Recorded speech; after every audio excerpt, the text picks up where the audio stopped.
Good evening and welcome to another Thursday night. And I'm here in Savannah, Georgia. So welcome back to the Dusty Feet. So tonight we will be on part 3, our final part of Tim Mackie's Matthew series, Ask and You Will Receive. Episode 12 for them, part 3 of 12 for us, right? So as you can see, it's the 10th. I want to say that for those that are visually impaired. We'll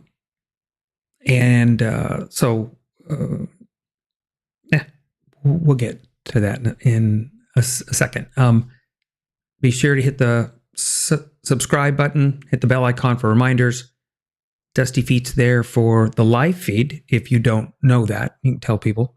And Twitter's there for information, as we usually run. So tonight we'll wrap this up on Ask and You Will Receive. We're going to, next week is Purim. So next week we're actually having an Aleph Beta point to make on a series. We'll mention that later on in the evening, but just kind of a heads up that Purim will be our focus for next week, because next week is Purim. So I think that'll be cool. And as always, in the Dusty Feet, this is a place where we can safely explore the endless ways of God, interconnection of His creation, where belief understandings may be challenged, divine misunderstandings may exist, and traditional teachings might falter as we pursue connection, context, and community with God and each other here in an environment of grace and love. So here we go on the Dusty Feet.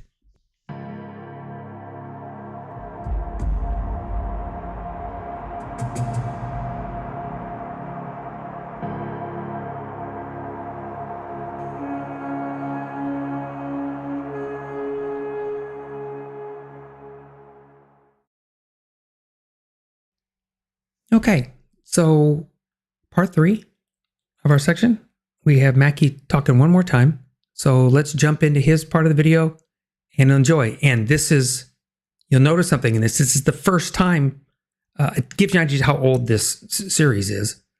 This is the first time that Mackie will show a video inside of him making this video. So we're a video inside of a video inside of a video. So is that like Inception? Which dream deep down are you? So anyways, enjoy the video and we'll talk afterwards. And how we may not get what we want, but that doesn't mean that the Father isn't listening. There may be other ways to think about that.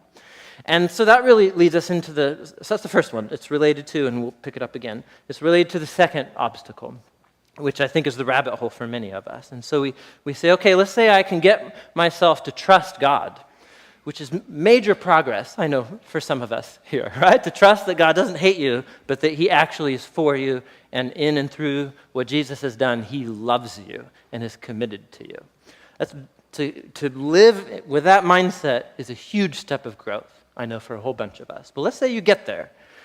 And then you start asking the question, okay, so I'm gonna ask for things, but so does God actually change what God is going to do in response to that request? Look back a page. Remember what Jesus said in chapter 6 when He introduced the prayer to teach us how to pray in chapter 6, verse 8. He said, don't be like the non-Jewish folk who go on and on with these long prayers, and because they think that the gods will hear them. No, just pray short prayers. If you're a disciple of Jesus, pray short. Don't need to go on. And He says, for your Father knows what you need before you ask Him. And just stop right there. And pay attention to your own internal response to Jesus right there. Your Father, before you even pray, your Father knows what you need before you ask Him. Now, what's going on inside of you? I'll tell you what happens inside of me, and then I know, because I've talked with so many people about this, that it's happening in at least half the room right now, is we respond and we think, well, if He knows what I need before I even ask Him, why do I need to ask? Like, He knows, so He's just going to provide it, right? Or if He was good, He would just provide it. Why do I need to ask Him? Anybody? Is anybody with me? I'm alone in that. Anybody? Right, yeah, totally. So it's like, well, if he knows, why do I need to ask? If God's going to do what God's going to do, why on earth do I need to ask him? And notice that Jesus draws the exact opposite conclusion. He says, the Father knows what you need before you even ask him, so ask him. Like, that is the motivation to ask the Father. Are you with me here? What is underneath that? And I would suggest that what's underneath that is a vision of who God is and how God interacts with the world and how God interacts with us and our choices that I think is a category breaker for us. It's actually a category for who God is that most of us don't have room for. A God who is genuinely relational and reactive and responsive and interacts with us, with our decisions as history goes on. And I think most of us, for different reasons, and so let's just go a foot down the rabbit hole, right? And just see why that's the case and why I think for many of us that's hard. And it's because ideas or visions about who God is just within Christian history tend to go towards extremes. And so towards one extreme, you have a vision about who God is and how God relates to humans and history and so on. And so I'll use some analogies. So one vision would be that God is like Shakespeare. And God is the creative mind and has already authored the whole play, the whole script. And so the characters within Hamlet, for example, like they don't know that the story's already totally written, They think that they have, actual decisions and free will and so on, and they don't know Shakespeare, right? 'Cause he's outside the play. And so they're just cruising along doing their thing, but actually they're living out a story that's already been completely written and determined. And so in this view of God, which has been very common in the history of Christianity, especially in the West, is that God is, he's not just all-powerful, and he's not just all-knowing, but he has already set the course and predestined and determined every moment and molecule, right? Right down to everything. And that we experience the world as having some kind of free will and decision, but actually we're just living out the script that's been written. So that would be over here, one extreme view. The other extreme view, which has always existed alongside this one, but it hasn't become more common really until the last 150 years or so, is not God as Shakespeare, but God as like the master chess player. And the chess player is very smart, very smart. And I'm sorry, we were the chess club guys in 8th grade. And for some reason, I actually thought they were cool. I mean, they were geeks, but they actually were kind of cool in how absorbed they were in this little world or whatever. So they would play in the lunchroom every day. Anyway, there was one classroom. Anyway, so the chess player. God's a master chess player. And so, like, super smart, can anticipate, to the nth degree, the implications of all moves and so on, can outmaneuver anybody. But God is subject to time and cause and effect and doesn't know, but can work around and turn any situation around or whatever. And so God is emerging like human beings are and like history is. That would be this other extreme view. And so I think between these two extremes, most people tend towards one of these two extremes. The problem with these extremes is the Bible. Right? So the Bible. And the reason why that causes a problem is there are lots of people in this camp who are Christians, and they do think the Bible actually has this view in its extreme form, or vice versa, in this form too. But I have found that if you poke and prod, why do you think that, and what parts of the Bible do you appeal to, you'll find they appeal to certain stories or passages in the Bible that kind of do seem to point in that direction, but they tend to ignore or not pay attention to all these other passages in the Bible that don't jive with that at all, and vice versa. You guys with me here?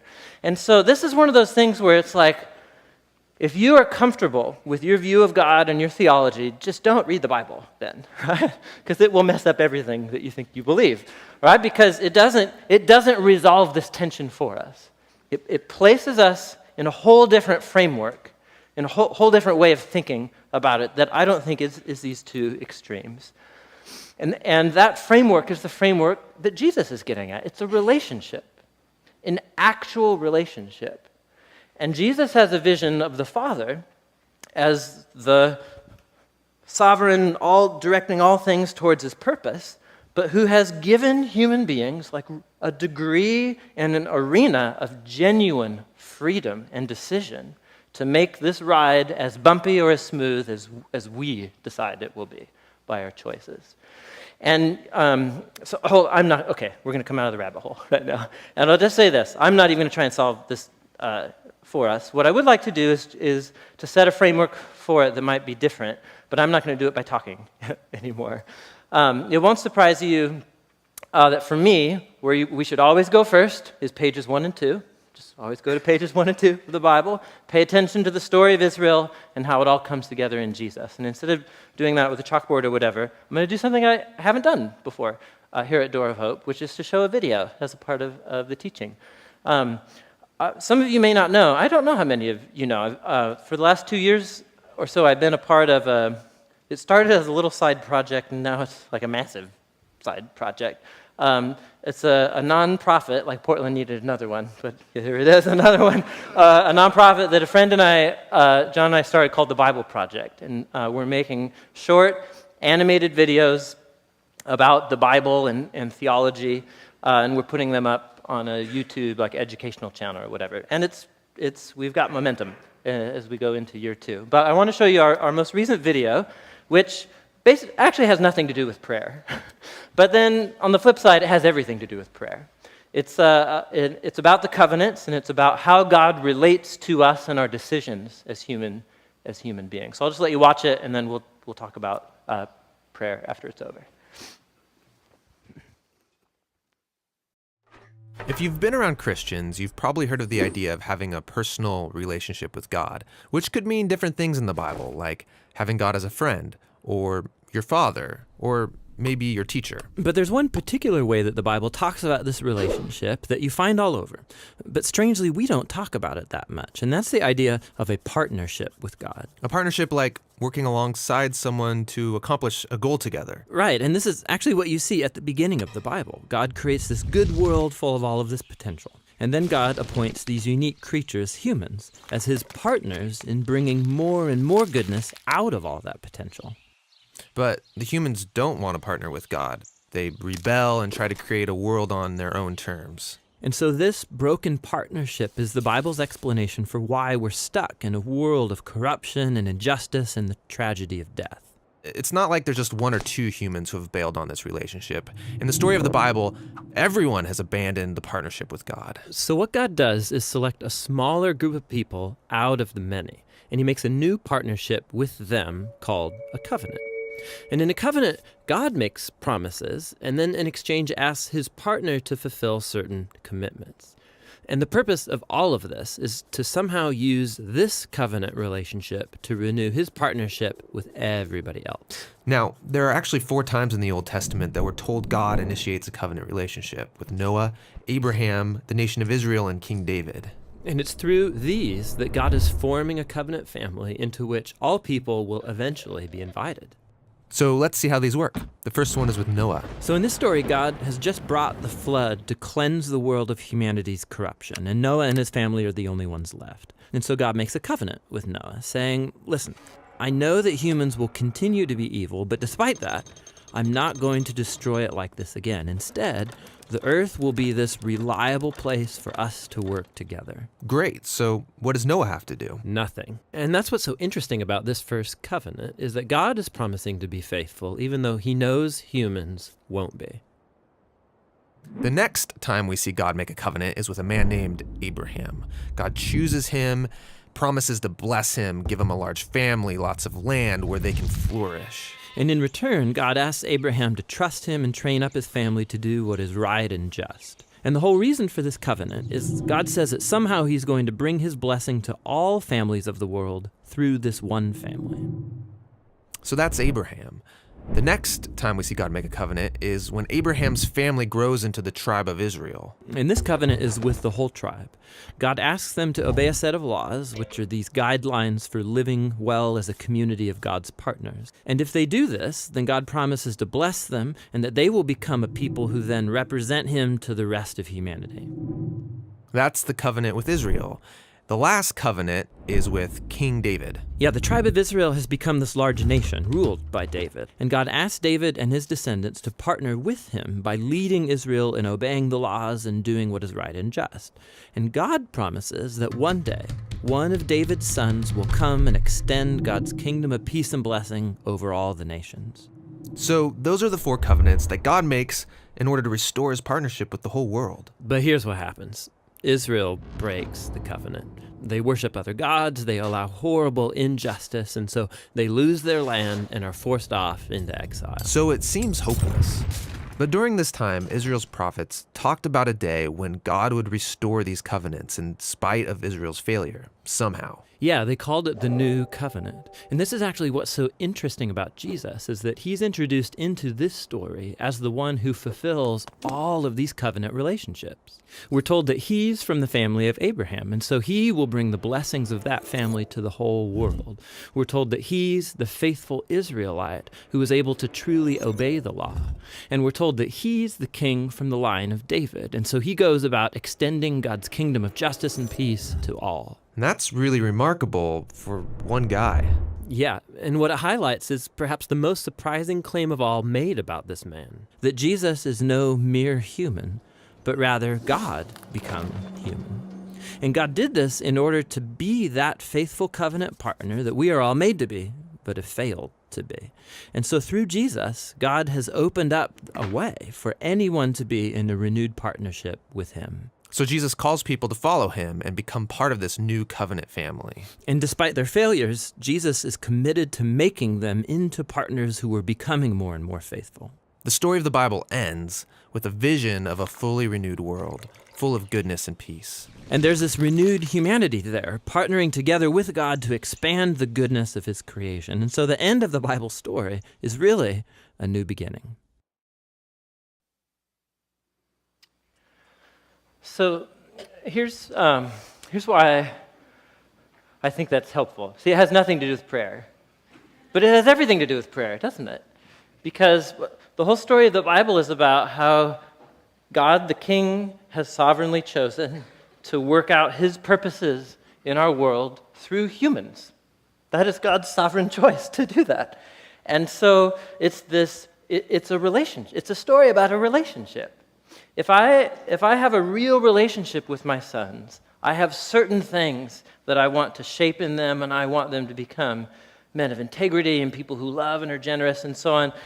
But at the same time, as I shape them, I have to give them real dignity as human beings who bear God's image. And the moment I force my agenda on them, it ceases to be a relationship.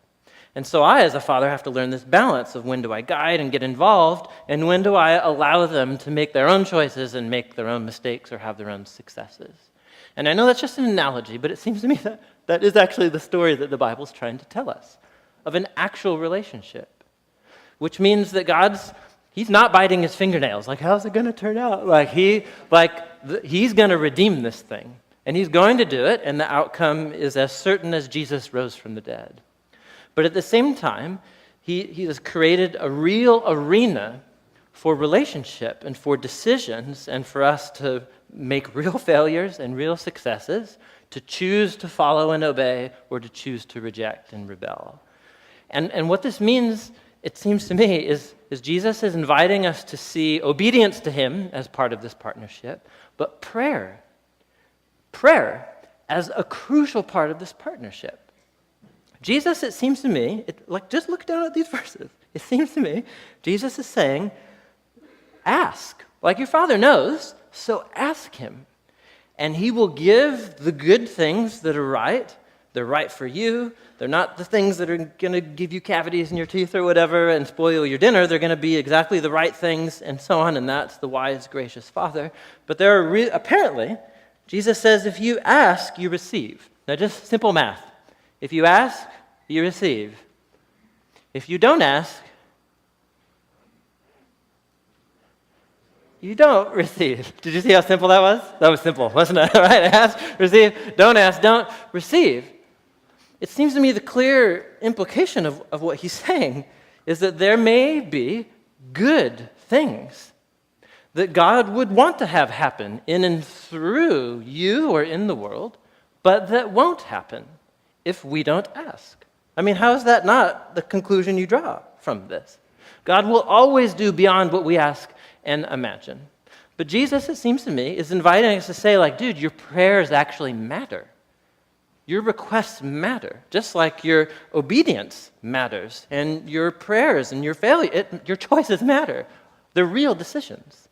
And so God, if he really is partnering with us as the covenant people of Jesus, apparently, I think Jesus wants us to see that our prayers matter. That sounds so silly to say that, but I don't think we actually believe it. We straight up don't believe it, or else we would pray a lot more.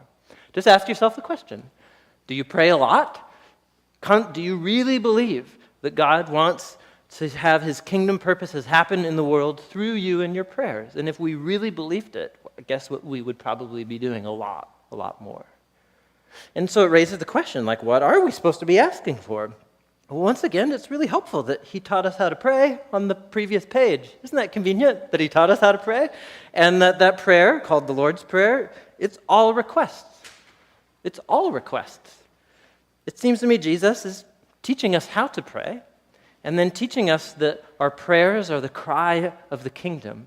It's through the prayers of Jesus' disciples that he actually wants to forward his purposes in the world, and that it's real, and that it really makes a difference. And so it's then the stories of people who have done this. I read recently a very simple but powerful words about the former Archbishop of Canterbury, right? How's that? But he was, he's the head of the Anglican Church, a guy named Rowan Williams, and, he's like 85-year-old, super devout, awesome disciple of Jesus. And he put it this way. He just said, I have noticed that when I pray, coincidences happen. When I do not pray, coincidences do not happen. And you're just like, that's silly, or not silly, it's simple, and it's profound. And it seems to me it's exactly what Jesus is inviting us to.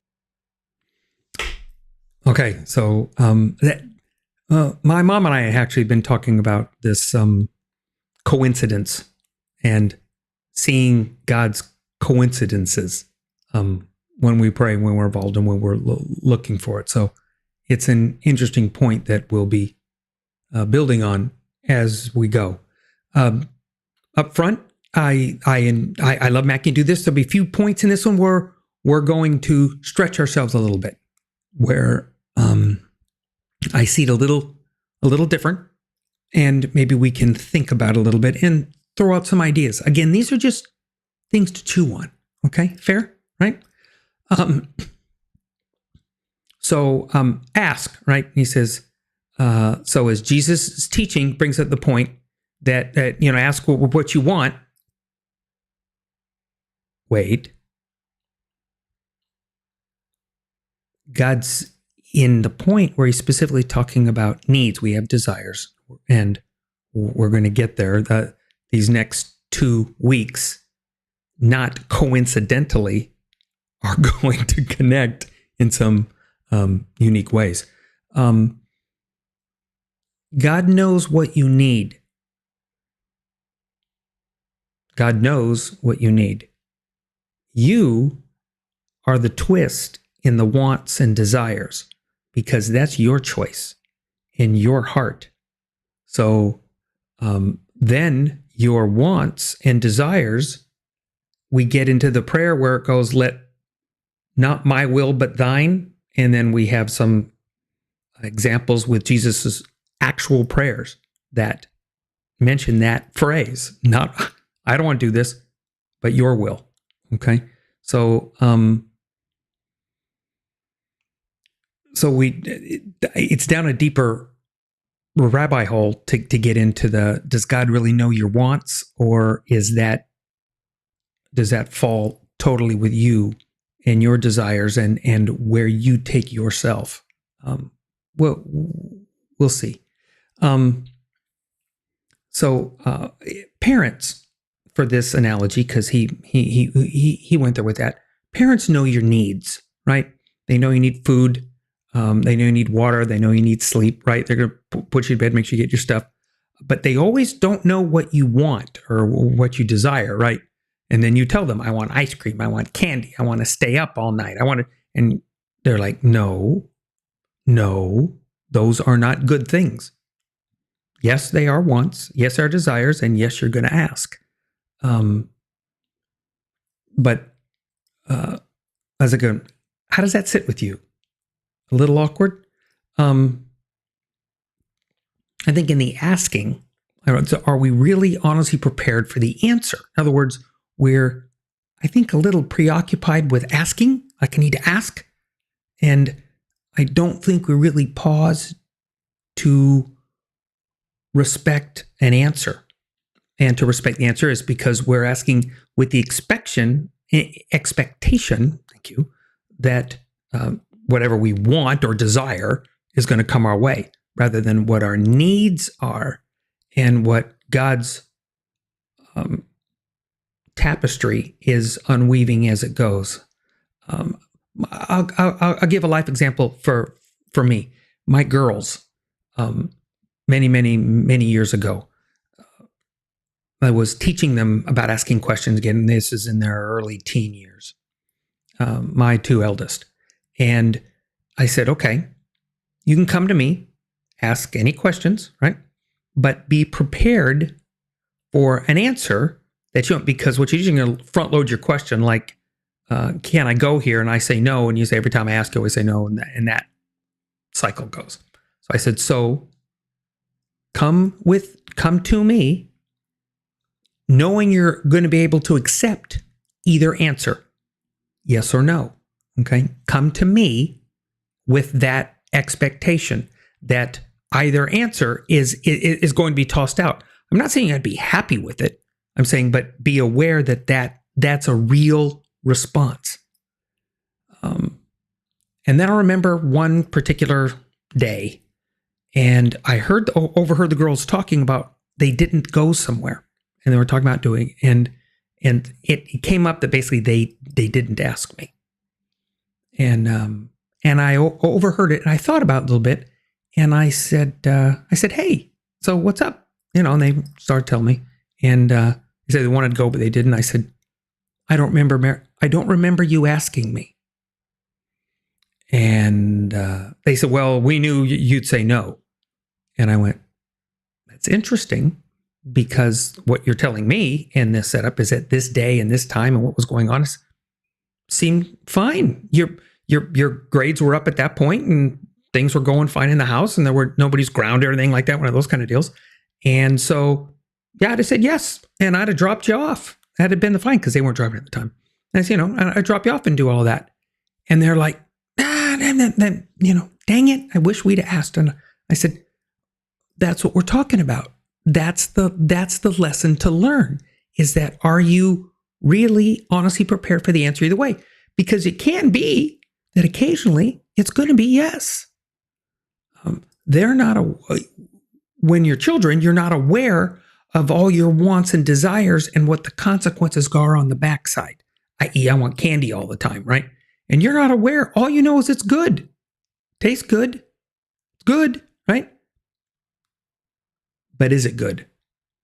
Right? So these are the things that we need to think about and chew on. So again, like I said, next week's Purim, and specifically, this is the story on the book of Esther. So as a heads up, go read the book of Esther again. Go in and dig into the book of Esther. It's wonderful. Okay. Specifically, we're going to be addressing the connections between the garden. You know how Mackie goes and takes us to the beginning of the book again, right? This is going to take us to the beginning of the book, and Haman. Okay. And we're going to see this connection and how this relates to what we're talking about. And again, I'm not surprised by the coincidence. Okay. It's interesting that Tim brings up the point of who God is in history, specifically Christian history, and often the extremes of how God relates to us. I really liked, because we've talked before about pendulum swings, right? So on one, God is Shakespeare, right? The play's been written, God sits outside the play, and the script's played out. You get the marionette. Everything that he does, you do. You have no choice. We have the illusion that we're there, but we're not really there. We're not really having any free will choice. Then there's the pendulum swing the other way. In other words, the extremes, right? We're talking. So the extreme the other way is the master chess player, right? Whatever game you throw at him, God's got a counter move, right? Whatever God's doing, God has a counter move, and he's totally subject to all the total counter moves, space-time continuum, and he's just working to try to master play so that he wins in the end, right? And so those are those two deep extremes. Where do you find yourself? Where do you find where you're at in that the all-knowing, all-powerful, and everything's been predestined and everything's a point, or the other way around? For me, I'll be honest, full disclosure, I lean towards the second. Okay, I lean towards this, and when you listen to Tim talk, interesting in that scenario, because he mentions some things that are going to take us to mention some very real interactive things that are going to stretch well beyond the puppet Shakespeare side of the equation. He says, yeah. So if you have a comfortable theology of God, just don't read the Bible. Just, this is what I believe about God, and sit back and relax, because if you start to open that book and you really read it, and not just the New Testament, this is part of the problem, is that we're wrapped up in just reading the New Testament and not the whole book. And you're missing a lot, including how we want to view this whole interaction with mankind from the beginning, from God interacting with humans. And don't read the Bible because it's going to shake you up. And he was honest and said, this scripture as a whole does not relieve that tension. It's not going to give you that kind of answer. It's not. So if you think it is, and you think you find this as you want to go, then I said, then close the book and don't keep reading. Because if you keep reading, it's going to shake you up. I like being shook up because it stretches us.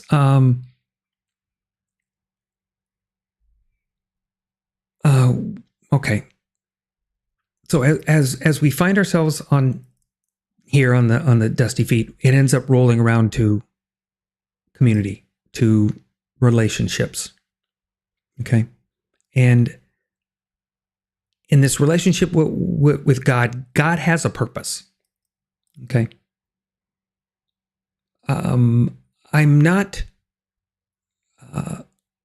I go back and forth with some people on this one. It's kind of fun. I say God has a purpose, but my purpose is flexible, meaning I get choices in that. I don't think that, me personally, I don't believe that God says, if you were the ideal one, you would be like, I want to be a farmer, and I want to be a farmer, and so I decide I want to farm, and I plant grapefruits, and I have this great, wonderful grapefruit orchard, and I feed people, and and then I get up, and then God says, I wanted you to be an orange. I wanted you to be an orange farmer. I wanted you to plant orange trees. And that was my real purpose for you, was to be orange trees. I'm not convinced. I'm convinced that God wants you to honor him, honor his ways. Widows, poors, orphans, right? These little fun things, everything that goes with it. In that, choose. If you want to plant grapefruits, plant grapefruits. If you want to plant oranges, plant oranges. God is looking for your heart and your expression. That's the relationship part, right? That's the relationship part. And I think it stretches us because I believe it's a genuine freedom to live and make choices. Again, he gave it to Adam and Eve, a genuine freedom with genuine choices, and he handed that out, and there were genuine consequences. But because he could have said, I'm going to put somebody there, and as soon as they get too close, you let me know, and I'll stop, and we'll have this conversation. Say, you don't want to do that. We don't have that happen, right? Again, going to page 1 and 2. God's purposes, that genuine choose life, choose death. And he said it multiple times in Scripture. Follow this. This leads to life. This leads to long life, fulfilled. You've heard Tim talk about it. Or choose death. I think that's dual fold, right? Remember we talked about being going along the grain, right? And I want to move. I want what I'm doing to go along God's grain, not to cut against the grain and rough things up.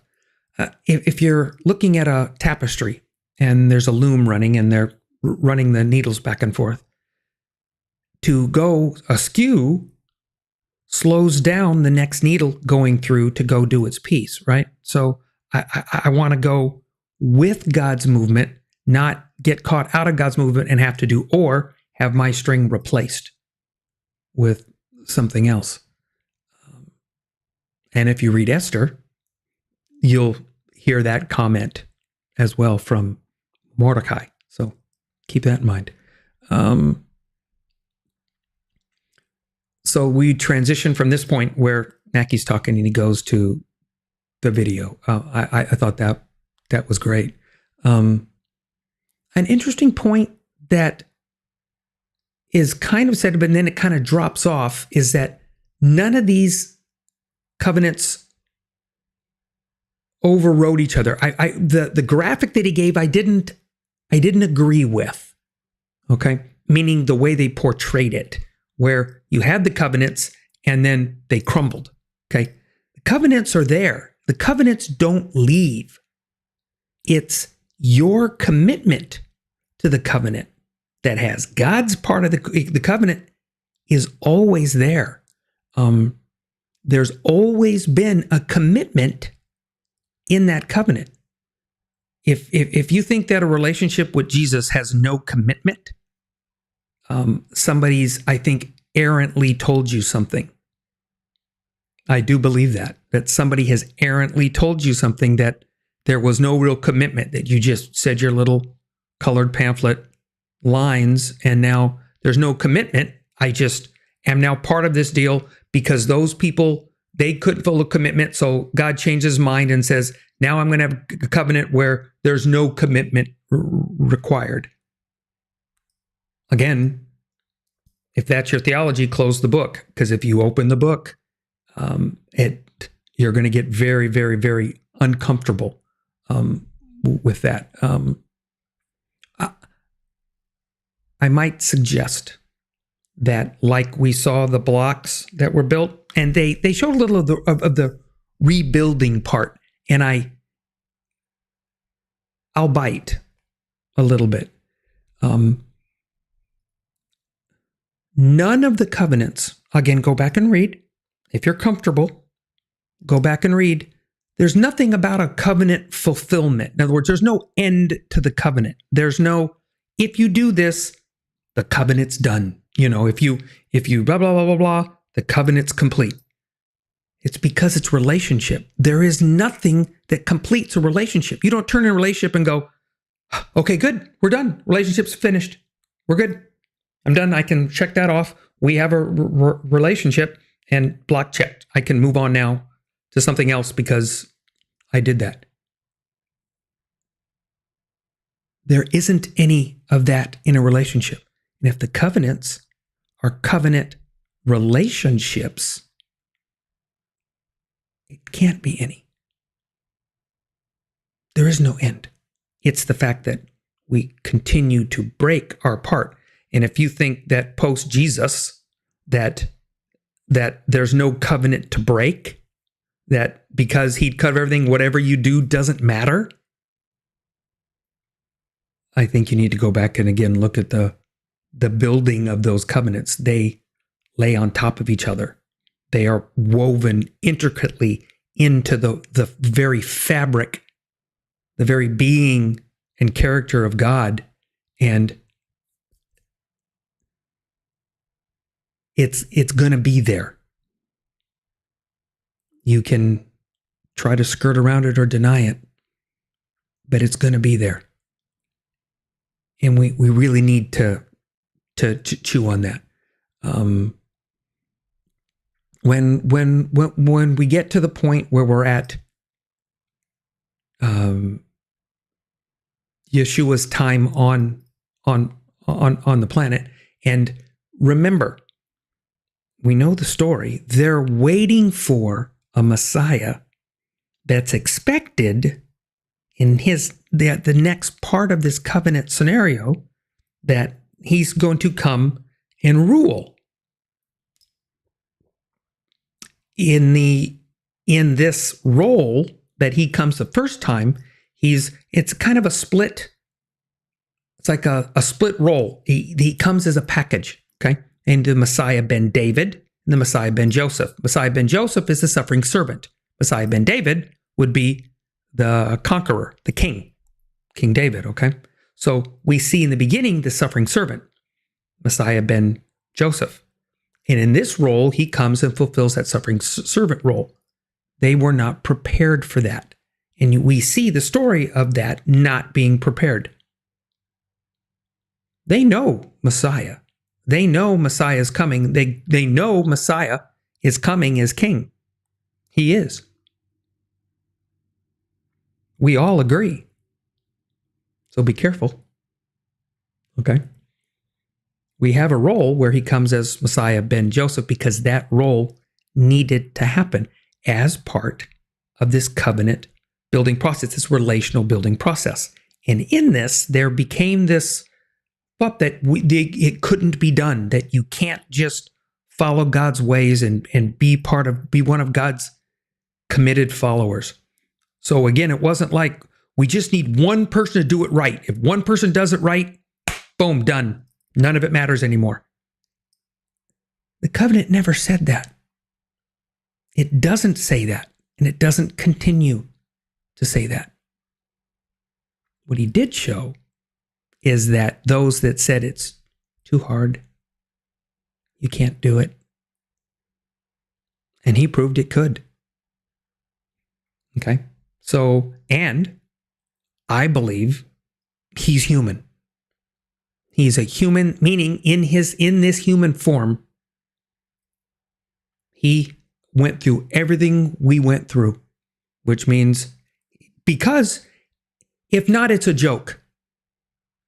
Because if Jesus came and this really wasn't test, and this is just a big puppet play, it's a script, and he's just doing what God tells him to do in the script, just read this line, do this and show, and then we'll say, see, boom, y'all could have done it. And it was all this, then that's really all, it's a con that God, I know that's going to anger people saying that. I guarantee it's going to anger people, because you get this where God's, well, so he just came in and showed, well, I'll just do both parts and everything's done. So none of that. I told you could do it before, but I guess you da-da, so I'm just going to have one guy do it right.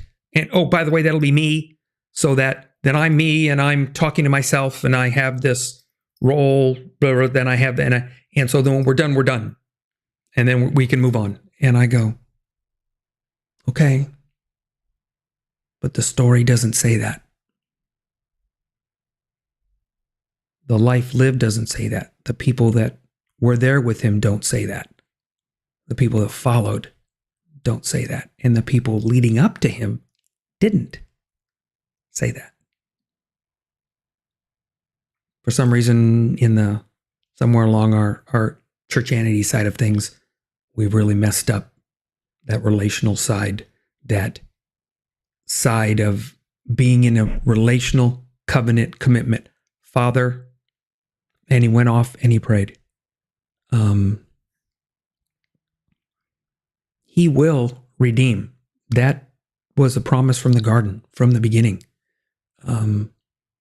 His son's a key part in that covenant. His son is the key part in that covenant. So this is where, and I liked where Tim brings up that Jesus will bring God justice and peace to all, right? This is the phrase.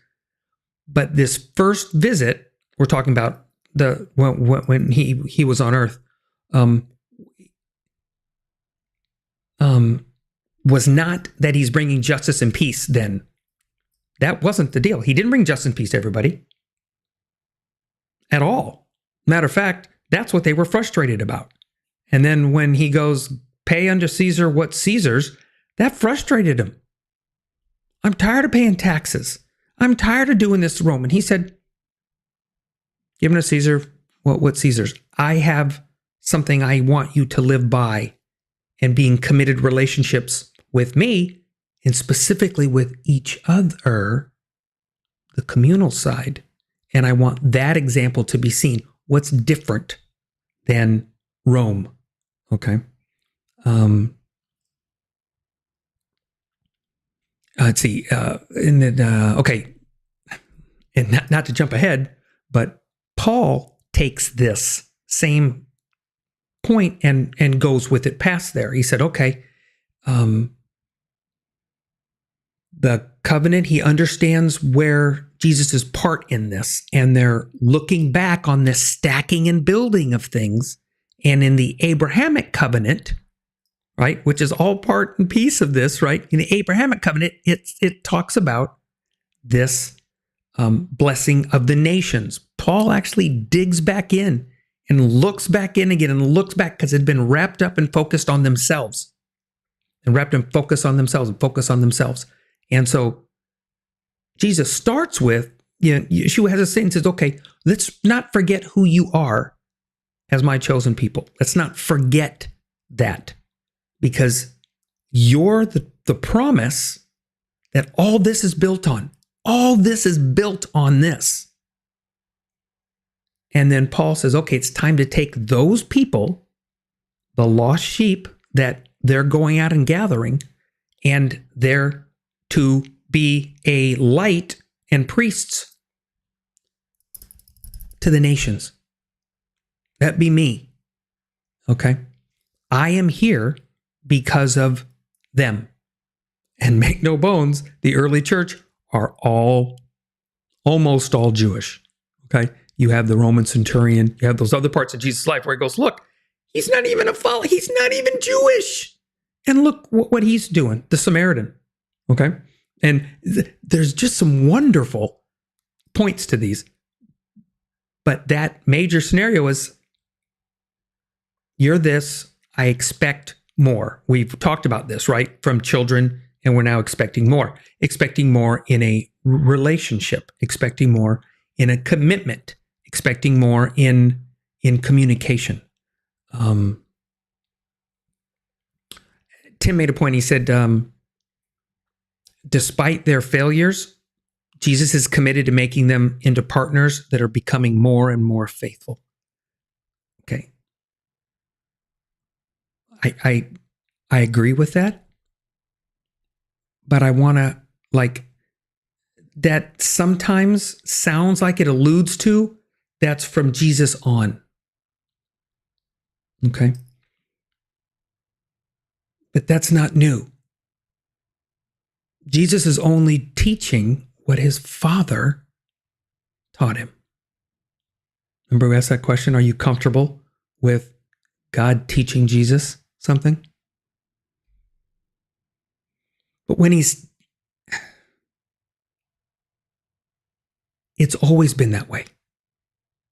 God has always wanted to have a relationship with those that followed him. Because you understand, before the Jews, right, and for the children of Israel, we call them Jews today, the children of Israel, before them, they're just a family before, and they're just individual followers before. And there are people that are not them.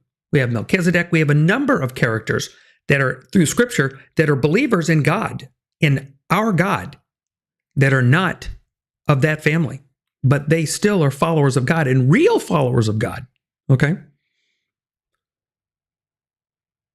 It's in that covenant side of the equation with Abraham and that part that God has still always wanted people committed in a commitment relationship. Okay. Again, maybe it's just how I'm taking the inference of more faithful, and I'm going, God has always required that before that, and I think that's that tapestry hasn't changed. We see this weaving of history and this weaving of life and this go through, and it's not like there's a different. We have a separation in the books, but the tapestry has no breaks. There isn't any break in this tapestry. There isn't. You know what scares us a bit is that there is a tapestry from Malachi to Matthew, right? There is tapestry there. There is story there. There is history there. There are relationships there. We have the Masoretes and the Masoretic text being written halfway through that, from 400 to 200, and then until we get to there. We have all this going on. There's a tapestry there. Just because it's not in a scroll, a book, right? If it's not on a scroll that you're looking at right now in your little book of 66, doesn't mean that there's not tapestry there and commitment there and relationship there and stories there. I think we've lost more to antiquity than we can imagine. It's scary. Okay, so this transitions back to prayer that he's talking about, okay? And I truly believe the separation of the Father and Son, that they're two entities, okay? And so with that, though, I also believe it's a genuine relationship. It's a real relationship. It's a trust relationship. It's a father to son, deep connection. And there were points where you even have Jesus saying, Yeshua turns around and says, I don't want to do this. I don't want to do this. However, not what I want, but what you want is what I'm going to do. I'm going to do what you want, not what I want. That was a real, genuine struggle. And that prayer was a real, genuine prayer. That commitment. We see him oft. It's interesting when he says how you prayed and what you prayed, and all his examples in prayer are all, he went away to pray. He went away to pray. He was not a publican prayer. Tim made that point. That kind of got me when he was going, when he's reading the Lord's Prayer, and it says that, and he was alluding a little bit that those were the non-churchy people that were praying. I said, no, actually it says those are the people in the synagogue that were doing that. So please go back and read that. That bothered me just a little bit. Because again, reading the story, he was trying to clean up his own house at that point as well. Fair? And we really need to remember that. It's always been about relationship. Always. When he gave the examples, everything that he did, how he had a relationship with his mom, with his first miracle, the first recorded miracle. Because if you read it, it's obvious that that's not the first. It's just the first recorded miracle. Okay, because where would Mary get an idea that Jesus could turn water into wine? What mother says, I know you were in me, and I know that you're a special God gift, and I get it, so we're at this party, and you know what? Wine. We need wine, and I know you can do it. Maybe that's a messy thing to bring up. I don't know. But But in that, we see his relationship with his mom, and we see how he interacts with his mom. Go back and read it and watch and read it for the relationship side. Read it for the relationship side. It's interesting because he also doesn't want to embarrass his mom, which is interesting. It is. Again, I think it's a very real choice, these decisions with Mary and Jesus. And I think there's some very real decisions with Jesus through his life. And I think some very real decisions and relationship decisions between Jesus and his father. Okay. Tim mentions this. He mentions men of integrity that love each other and so on. And hasn't that always been the case? In other words, he talks about he wants to build these men of integrity. And I go, that it's always been there. And I want to make it sound, I'm not arguing with Tim here. I'm not arguing. I'm stretching a little bit and going, let's look at this even deeper and let's not try to gloss over some things. Yes, they can be uncomfortable to think about and stew on. So we kind of want to breathe through that. I believe God will redeem his creation. Again, from the beginning, God's created a real arena where we live, when we live, and how we live. And I believe in that he expects a real relationship with real decisions. Again, that story reads out. Go back and read the children of Israel. There's real frustration. There's real anger. There's real jealousy. And that's God's side. There's real confusion, disobedience, frustration on the human side.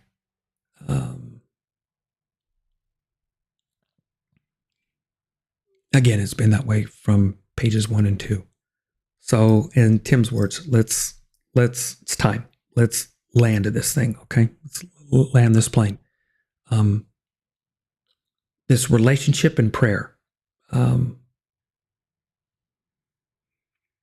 It's a communal conversation with God. So so let's go back to the garden, and God is walking in the garden, and they're walking with him. And when he shows up, his point to Adam is, where are you? You're not where I expected. And that's not just location. He said, something's changed. Something in the relationship has changed. Where are you? Something in the committed relationship changed. Okay, and I wrote this. Maybe we've never considered in these conversations where they're walking and strolling in the garden and talking. Did Adam and Eve ever ask God for anything? Because we know God supplies needs, right? He says this, so we get the needs part. But did Adam and Eve ever ask God for anything? Just to think a little bit, just to stretch yourself a little bit, did they ever ask God for anything? I'm thinking they're human, so I'm thinking yes. Fun part, trying to figure out, what do you think that is? I don't know. It's interesting. Another thing that I want to leave, as we talk about a lot of the time here on Dusty Feet, is how committed are we to this communal relationship, okay? And I'm going to flip prayers. I'm going to make this statement. What if our prayers, because we're so connected in relationship, what if our prayers are the phrase, do unto others, have them do unto you? Okay. What if we applied that same exact statement and took that to our communal relationship to God, that we're willing to speak on behalf of those in our community. If we actually, the prayer was, I'm giving your petition. Okay? So it's a communal ask. Basically, I'm passing I know your need, and I'm passing it on. So I'm so aware of what's going on that my prayer is almost intercessory to you. Okay? And if you think about it, if you really think about it, that really sounds like Jesus. That sounds like the Jesus you read about and then gets told in the stories through the rest of the book. It just does. Okay, so next week, Aleph Beta. Haman and the Tree of Knowledge is the on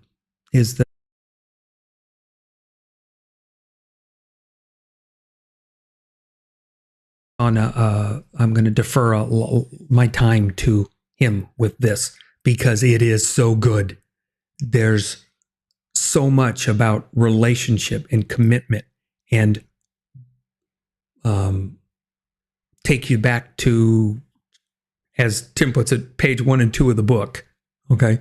And we even get Enezer Kenegdo, right? When we've talked about this, right? And the tie-in. And I go back with Rowan Williams' comment of the more I pray, coincidences happen. And I'm not surprised by these connections. I'm not. Matter of fact, in the videos next week, you'll actually see red string connections, which I think are kind of fun, and I enjoy that. So it'll be fun. So next week, that's coming up. Point to ponder to end us on the day. Let's wrap this up. May God, in His mercy, lead us through these times. But above all, may He lead us to Himself. May God, in His mercy, lead us through these times. But above all, may He lead us to Himself. Dietrich Bonhoeffer, we mentioned him before. Context, the dates of his life. And thank you for being with us tonight on The Dusty Feet.